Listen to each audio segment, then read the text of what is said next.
ಕಥೆ ಶೀರ್ಷಿಕೆ ಅವನ ಕೊನೆಯ ಬಸ್ಸು. ಸ್ಥಳ ಮಲೆನಾಡಿನ ಒಳನಾಡಿನಲ್ಲಿ ಇರುವ ಒಂದು ಬಯಲಿನ ಹಳ್ಳಿಯ ಬಸ್ ನಿಲ್ದಾಣ. ಸಮಯ ರಾತ್ರಿ 11:15. ರಾತ್ರಿ ಕತ್ತಲಲ್ಲಿ ಮಂಜು ಹಬ್ಬಿಕೊಂಡಿತ್ತು. ಬಸ್ ನಿಲ್ದಾಣದ ಲೈಟ್ ನಿಬ್ಬರೆ ಹೊಳಪಿಸುತ್ತಿತ್ತು. ಕೆಲವೇ ಜನರು ಬಸ್ಸಿಗಾಗಿ ಕಾಯುತ್ತಿದ್ದರು.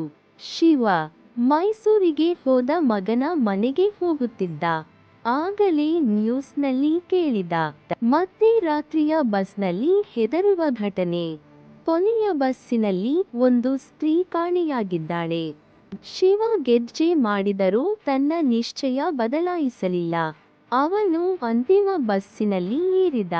ಬಸ್ಸು ಬಯಲನ್ನು ಕತ್ತರಿಸುತ್ತಾ ಸಾಗಿತು. ಆದರೆ ಈ ಬಸ್ಸಿನಲ್ಲಿ ಆತನು ಮಾತ್ರನೇ ಪ್ರಯಾಣಿಕನಂತೆ ಕಾಣಿಸುತ್ತಿತ್ತು. ಅರ್ಧ ತಾಸು ಹೋದರೂ ಯಾರೂ ಮಾತನಾಡಲಿಲ್ಲ. ಚಾಲಕ ಕೂಡ ಶಬ್ದವಿಲ್ಲದೆ ಡ್ರೈವ್ ಮಾಡುತ್ತಿದ್ದ. ಒಂದೇ ಸೀಟಿನಲ್ಲಿ ಕುಳಿತಿದ್ದ ಒಬ್ಬ ಮಹಿಳೆ. ಬಿಳಿ ಕಂಚು ಉಡುಗೆ, ಮುಕ್ತ ಕೇಶ, ಕೆಂಪು ಕಣ್ಣುಗಳು. ಅವಳು ಸಡಿಲವಾಗಿ ನಗುತ್ತಾ ಶಿವನತ್ತ ನೋಡುತ್ತಿದ್ದಳು. ನೀನು ಮೊದಲ ಬಾರಿಗೆ ಬರುವೆಯಾ ಈ ಮಾರ್ಗದಲ್ಲಿ? ಅವಳು ಕೇಳಿದಳು. ಶಿವ ನಕ್ಕನು. ಹೌದು, ಆದರೆ ನಾನು ನಿಮಗೆ ಪರಿಚಯವಿಲ್ಲ ಅಂತ. ಅವಳು ನಗು ಕಡಿದುಕೊಂಡಳು. ನಾನು ಎಲ್ಲರಿಗೂ ಪರಿಚಿತಳು. ಕೊನೆಯ ಬಸ್ಸಿನಲ್ಲಿ ನನ್ನನ್ನು ಯಾರೂ ಮರೆಯಲ್ಲ. ಆಗಲೇ ಬಸ್ ತಡವಾಗಿ ನಿಂತಿತು.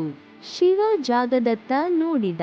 ಹಳ್ಳಿಯ ಲೈಟ್ಗಳಿಲ್ಲ, ಮನೆಗಳಿಲ್ಲ, ಕೇವಲ ಒಂದು ಚಿತಾಭಸ್ಮದ ಗುಂಪು ಮತ್ತು ಸ್ಮಶಾನ.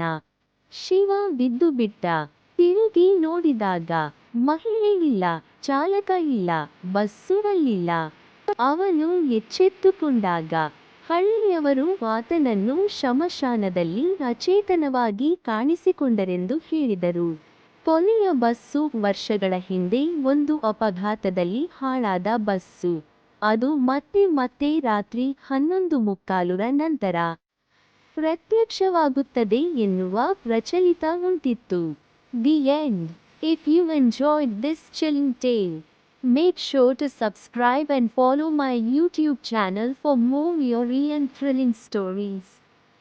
Stay tuned for more spine-tingling narratives.